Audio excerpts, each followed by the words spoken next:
Hello, this is Tessa, and as promised, I'm going to share a very quick video.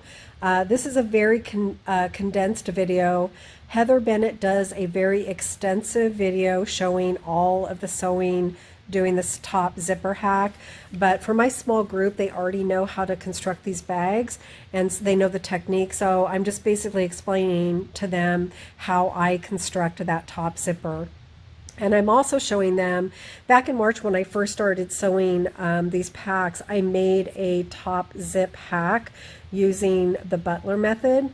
So you're turning the bag through the front pocket, not through the bottom lining. The benefit of doing it this way is that you don't have a seam on the inside of either pocket, but it is a more time-consuming way of constructing the top zipper on this bag. So anyway, that's just basically what I'm talking about, is that the difference between the two methods. So here I'm showing how I am, so the front panel is already, or the front part of the pack is already constructed. And now I'm just showing the difference between the first bag that I made with the top zip hack and the second one. And this one I'm showing that, the lining is pretty bulky and it has that bottom seam. And then I made a second bag and I made some modifications on the lining and it really sits in there nicely now. I'm also demonstrating the difference between a 10 and an 11-inch zipper. I prefer the 10-inch zipper, but an 11-inch zipper works as well. So I do baste everything on this top zipper. Full disclosure, I don't always do that, but definitely worth doing it on this top zipper. And here I'm just showing that instead of using my machine to tack this down, I do hand stitching for this, and then I also add a couple, 2 or 3 stitches on the outside of the zipper tape area, and that seems to hold that angle down for me a little bit better than using my sewing machine.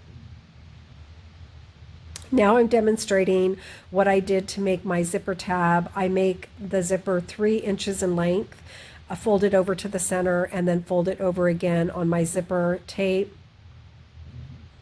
And when I sew this down 1/8 of an inch, I like that I have that extra room on the sides because then I can trim it down and it gives it a nice, neat cut. Again, basting is really important. Then I'm just showing that I use a washable marker. Yes, I realize this bag will not be washed, but I put the marking within the seam allowance and you can't see it. Now here I'm just talking about, when I cut my liner, I'm cutting my liner 1/8 of an inch wider on those side panels where I put my D-rings, because I noticed that it gives me a little bit extra room when I'm going to sew that deep V area. And so I'm also talking about the fact, like I mentioned previously, that I take more of a seam allowance on the liner because if I don't, it's just super bulky inside the bag. And I'm also talking about the fact that the bag can roll a little bit. And so depending on what materials you're using, you may need to take a little bit more of a seam allowance on the bottom of your bag, depending on whether or not your bag is puckering a lot. It's a pretty forgiving pattern anyway, so I'm just kind of talking about that there. Now, and I make sure I have 1 inch on either side, and now I'm connecting my D-ring connectors. And here I'm getting the center of my lining pieces and my back piece, getting ready to put that on the zipper. So now I have my zipper right side to right side, and now I'm putting my lining right side to wrong side.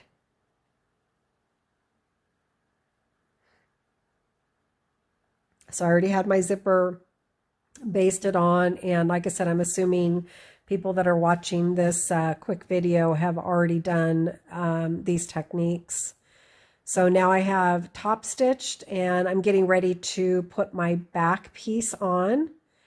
And I like to clip it in place and then just flip it over and make sure that I have that top of my zipper is matching up well.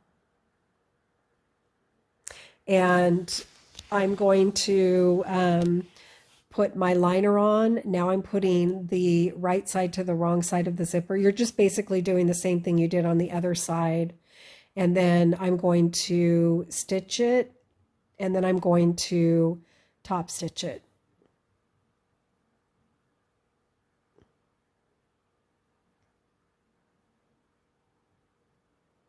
Now here I am going to start putting my bag together to finish up the sewing around the bag. I have my right sides together.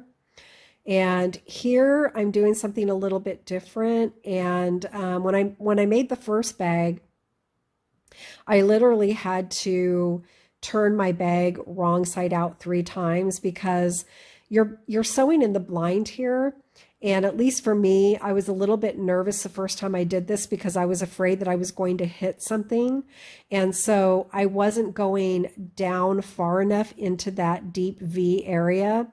So now what I do is I find where that area is, and then I mark on both sides. And you'll see why I mark on both sides later in the video when I go to sew. But I mark how far down into that deep V that I need to sew to make sure that I catch everything. The nice thing is if you don't catch everything, it's an easy bag to turn back out. And then there I'm just showing that even though I went 1/8 of an inch over on my liner, it's fine because I end up trimming everything anyway. Now I'm going back over to the other side, doing the same thing, making sure that I line up my 2 seams and I figure out how far down into that V I need to go, and then marking it on both sides to make sure that I'm going to catch everything. And then I start clipping my bag, and I clip all the way around. And then once I get to the liner part of my bag where I know that I need to turn my bag, I clip with 1 clip until I get to where I'm going to turn my bag, and then I put 2 clips in. And that just lets me know that that's where I'm going to stop and start. And then I put my hand in to make sure I have enough room. So now I'm going to my sewing machine. There's my 2 clips, and you can see that I'm taking a much wider seam allowance. And that's just so that my liner sits in my bag nicely. And I'm coming around to that area, that deep V area. And right there, I took a clip out.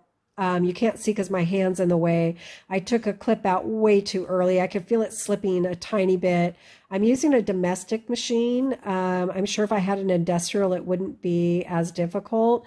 But I did feel it slipping a little bit. So I ended up having to make an adjustment. You'll see me doing that a little bit later. But here I'm going right down to that V, making sure that I'm back stitching at that V and then pivoting, and now I'm going over my D-ring connector, making sure I get a good stable stitch there as well, strong stitch. And now I'm just going to go around the vinyl part of my bag, which is my front and back pieces. And I go around this whole area, and then I stop right before I get to the deep V area, and then I sew a 2nd stitch all the way around, and then I trim. Then I flip my bag over, which is why I needed to mark on both sides. I start again where my 2 clips are, where that opening is going to be to turn my bag, and then I come back up around the other side. And what makes this easier for me is that my vinyl is already stitched, and so it makes it a lot easier coming around that deep V area where I have the thickness, where I have my vinyl zipper tab. So it just gives me a little bit of extra stability there when I'm getting into that really thick area. I use my hump jump to get over that area. So right into that V and back stitch again to make sure I've got some really strong stitches there. And now I'm just simply finishing off with my D-rings, I go back over to the other side and make sure that that side has an extra stitches there too, just for added strength. Then I'm going to trim my lining up to that area where I'm going to turn my bag. And now I'm getting ready to turn my bag. And again, the nice thing about, even though I don't like the fact that you have that seam on the bottom, the nice thing about this method is that if you make a mistake at that deep V area, it's really easy to turn the bag back around because you have a wide zipper at the top, but you also have that wide opening on the bottom of the liner. One thing that I forgot to mention previously, I did it in the original video with my small group, is to make sure that your top zipper is open before you're getting ready to turn your bag. Here, I'm just pressing all of my seams out and verifying that I have made the right stitch, or that I've stitched those deep V's correctly. And I knew right away that I didn't on the other side. I was off just a little tiny bit. So as I'm turning this bag out, I know that I need to go back and make that correction. So I'm just kind of showing how you turn your bag out, make sure you get everything hand pressed out the best you can. Use a tool if you need to get those corners out by the D-rings, but I already knew I needed to go back and make a slight adjustment. Otherwise, if you did everything perfectly, you would have been able to close your bag up at this point. So I had to go back and make a little tiny bit of an adjustment on that one edge. So now I'm switching over to black thread so I match my liner. And then I'm just going to, like I said, stitch up that area where I turn my bag and make that a closed seam now. And then other than the strap, we're pretty much done with the bag at this time. So now I'm just going to push my lining in, and hopefully you can see here that it sits in the bag much better than the first bag that I made. And now I think I go over to my cutting table and just I'm basically thanking my group for their time and asking if anybody has any questions. But I think I do show once more the inside of the bag, where you can see just how nicely the lining sits inside with taking out that little bit of an extra seam allowance. So I hope that this helps. Let me know if you have any questions.